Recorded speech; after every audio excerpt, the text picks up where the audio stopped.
Hey everyone, welcome back to the channel. It's Rickstar here, creator of Chaos Control Esports, and today I have a special story to share with you. Recently, at one of my Pokemon VGC locals, I met a 5-year-old girl who was competing in the junior division with her father. She had one big request. She wanted to use her favorite Pokemon, Psyduck.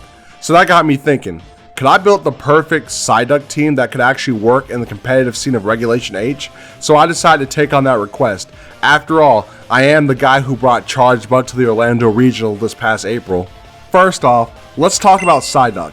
It's not exactly the first Pokemon that comes to mind when you think competitive, but in VGC, sometimes the most unexpected Pokemon can bring the most surprise factor. Think Sinjun Park. Everyone knows how strong and how good his Pachirisu is that allowed him to win Worlds.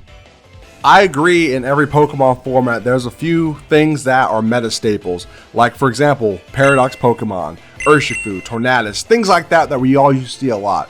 But in this world of Pokemon there's so many abilities, type combinations, moves, and matchups, so I feel like no Pokemon should ever be overlooked.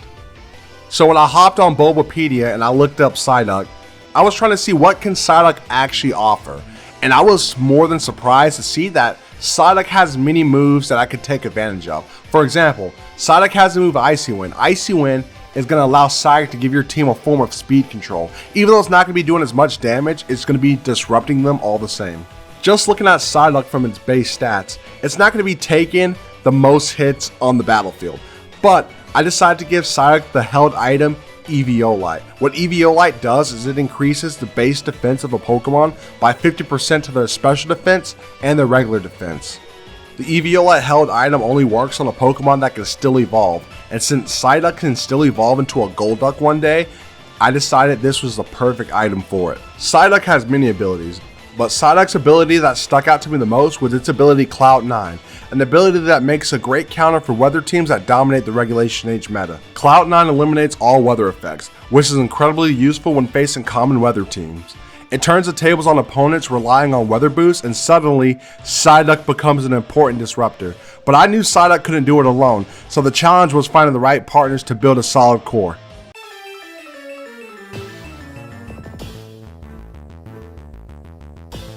Now let's talk about the rest of the team, starting with one of the most unique duos in competitive VGC, Dondozo and Tatsugiri. Dondozo and Tatsugiri have really great synergy together. Tatsugiri has an ability, Commander. Commander allows Tatsugiri to jump into Dondozo's mouth and increase all of its base stats by ×2, which allows Dondozo to transform into a really good powerhouse.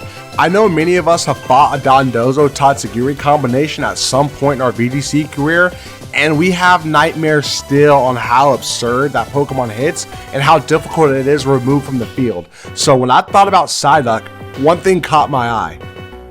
Psyduck is one of the few Pokemon in this regulation to learn the move Simple Beam. And now I know a lot of you may be asking, what does Simple Beam do? And I'll tell you, it's simple. So Simple Beam, what it does, it allows a Pokemon to gain a double stat increase. So for example, say if you were to use Swords Dance and you have the ability Simple, instead of going up +2, you're going to go up +4. So what I like to do is, when I use the Dondozo Tatsugiri combo, you can have Psyduck and Dondozo on the field at the same time. Now, I did give my Dondozo a clear amulet to where it has a better chance of keeping its stat increase, but what I like to do is you just use Simple Beam on Dondozo. Dondozo's tanky enough, so is Psyduck, to survive a hit. So what you can do after Dondozo acquires Simple, you can just protect the Dondozo and use a bunch of speed control shenanigans with Icy Wind, or you can just swap out Psyduck, send in Tatsugiri, and when the Commander combo kicks in, you're instead of getting a sharply increase, you're going to get a drastically increase. You're going to go up +3 stages, and you can just use Order Up and snowball the rest of the way.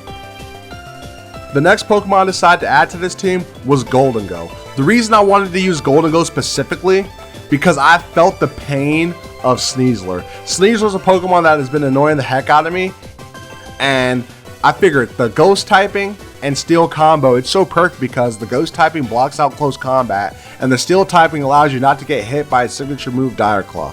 Goldengo is a Pokemon that feels like it does a lot to your team to benefit it. Goldengo's Ghost typing allows it to be immune to moves such as Fake Out. Its Make It Rain is also a powerful spread move, and it's also a Steel type move, so it's going to be gaining stab damage. You can go Terra Steel, Make It Rain, and this is the perfect Pokemon to hit the field running. I like using it personally because I'm able to blow my opponent up so much by using the cycle of Icy Wind, Psyduck, and Make It Rain Golden Go. And I'll punch massive holes in the opponent, or after the Dondozo strategy, if it doesn't work out somehow, some way, we have Golden Go in the back as perfect cleanup for the team. For my Golden Go, I decided to give it the item White Herb. What White Herb does is it resets a lowered stat. So after Make It Rain, my special attack goes down by 1, but the White Herb, once consumed, it allows me to reset that. So I'm able to hit my opponent with back-to-back full damage. The great thing about Golden Go is its ability, Good as Gold. So Good as Gold is going to allow you to be protected from status moves, which is great because essentially you become immune to moves such as Amoonguss Spore. Incineroar is a staple in the meta. It comes with Intimidate to weaken opposing physical attackers. It has Fake Out and Parting Shot to provide essential utility and disruption. Now, my Incineroar, I decided to give it the safety goggles. So now confidently I have 2 Pokemon on this team that just can't be put to sleep. So we always win our Amoonguss matchups. Incineroar has so many tools, and I feel like this is the reason it needs to be on my team. So we all know Amoonguss is a Pokemon that runs rampant on most rain teams. So as long as I terrestrialize my Incineroar to survive an incoming water type attack, alongside Psyduck, Cloud9 is going to be able to stop the effects of rain. With that being said, Incineroar is able to hit Flare Blitz at full power because Cloud9 is going to stop the 50% decrease to fire type based attacks, such as Flare Blitz. The last Pokemon around this team out is Dragonite. Dragonite's ability Inner Focus allows it not to be affected by moves such as Fake Out. It won't be disrupted, and what I decided to go with this set is a Modest Nature with Life Orb. Life Orb is going to be really good on Dragonite because he's going to be able to trade a little bit of HP in exchange for extra damage. This Dragonite I train differently than most. Most Dragonites you see go Terra Normal Extreme Speed, but what I opted to do here was go Modest Nature. I decided to go Modest Nature with moves such as Ice Beam, Terra Blast, Fire Blast, and even Hurricane. I know Terra Blast is a weird one on there, but I'll tell you one reason why I decided to go that. I decided to give Dragonite Terra Blast Ground. So what that's going to allow us to do, if we pair Psyduck on the field with Helping Hand, Terra Blast is going to be able to do 98 to 117 damage to our Chaladon. Fire Blast and Hurricane are going to come in handy against all the opposing Rillaboom, and we have Ice Beam for those pesky Ursaluna we run into.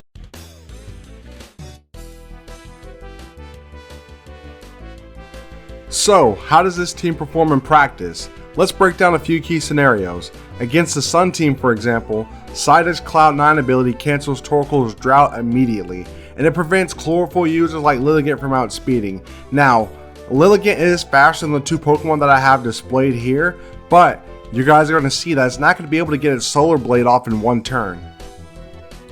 I'm confident my opponent has no idea what just happened, but in that small window of opportunity, thanks to Psyduck's Cloud9 ability, both Incineroar and Psyduck are able to get the turn 1 KO on Lilligant. So next we have to test this same strategy from a different angle against a rain team. If we can conquer even a rain team, we're definitely going to be able to make our way in the meta. So this Weather Ball firing off from Pelipper is actually going to be a base 50 normal type attack, because as you remember, Cloud9 is going to negate all the effects of weather.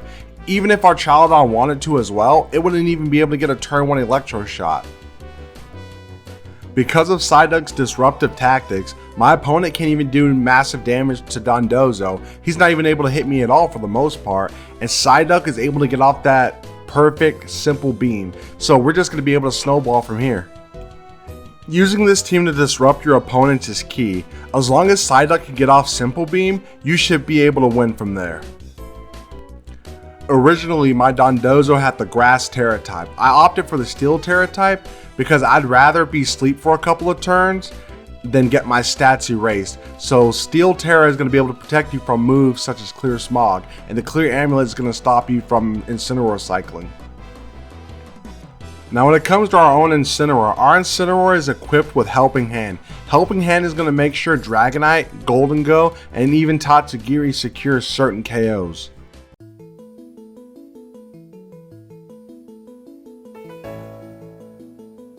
Ultimately, this team came together because of one simple inspiration: a 5-year-old girl who just wanted to see Psyduck compete. As founder of Chaos Control Esports, I've always believed in encouraging creative team building, and this is a perfect example of how even an underdog like Psyduck can play an important role. Sometimes the most rewarding part of VGC isn't just winning, but building a team that means something personal. And that's why I love Pokemon. It's not just about the battles, the strategies, or even the wins. It's about the friendships I've made along the way and the incredible memories that this game has given me. Whether it's through tournaments, building teams, or simply playing for fun, Pokemon has connected me with some of my greatest friends, and for that, I'll always be grateful. We're officially out of day 2, but that's okay, because you know what? Charge a bug, we're going to get it to 5 wins. Alright people, the mental fatigue is getting to me. We just finished round 8, and I won the first game. But after that, man, it just went downhill. It's all good though, I'm just playing for fun. You know, Charge Bug put in work in the first game. It set up electric terrain and stopped score, and it did some other stuff. It was crazy. How'd you do, girl? I did pretty good. It came down to a tiebreaker. Critical hit from Fergraf did get me. But like, as long as you're playing your favorites, like legit up on Charge Bug, and I confidently played it all the way this far. So as long as you bring your favorites, you're having fun. Yeah, all of our opponents have had they're like, bro, you got Charge Bug? It's like crazy. So at least, you know, there's a victory in that. So there you have it, a competitive Psyduck team for Regulation Age featuring Dondozo, Tatsugiri, Incineroar, Goldengo, and Dragonite. Whether you're playing for fun or looking to disrupt the meta, I hope this inspires you to try something different. If you enjoyed this video, make sure to like, subscribe, and leave a comment. What underdog Pokemon do you want to see next in a competitive setting? And remember, it's not always about the most powerful team, it's about the heart behind it. Until next time, this is Relic Slong Rickstar, signing off.